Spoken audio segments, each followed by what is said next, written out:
తెల్లవారుజామున 4 గంటలప్పుడు చాలా పెద్ద వర్షం పడింది. రాత్రి అలాగే నిద్రపోయాము. ఉదయం లేచి చూసిన తర్వాత నీళ్ళైతే ఎన్ని నిలబడాయి చూడండి. అసలు ఆ నీళ్ళు మా పైపుల నుంచి బయటికి రావడం, అసలు పాపం ఆ కొళాయి పట్టుకునే అతను ఎంత ఇబ్బంది పడుతున్నాడంటే పాపం నీళ్ళలో, పాపం తాగడానికి పట్టుకునే కొళాయి దగ్గర, ఆ షాపుల దగ్గర పెద్ద వర్షం పడింది రాత్రి. అసలు ఇళ్ళ చుట్టూ నీళ్ళాగే, ఇళ్ళలో పాపం బాత్రూమ్స్‌లలో దాంట్లో దీంట్లో నీళ్ళు స్టోరేజ్ అయిపోయి, అసలు ఎంత పెద్ద వర్షం పడిందంటే దాదాపు మా రోడ్లన్నీ మునిగిపోయాయి వాటర్‌లో.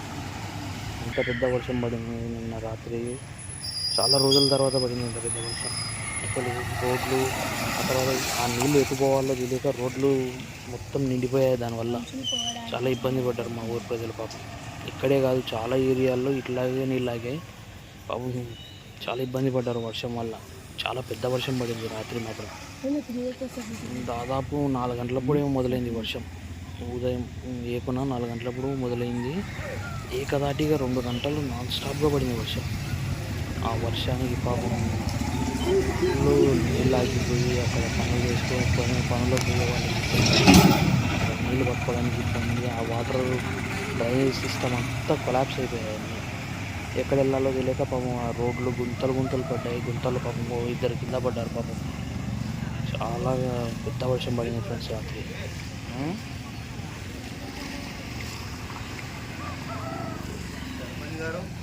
ఏం లేదు ఎవరా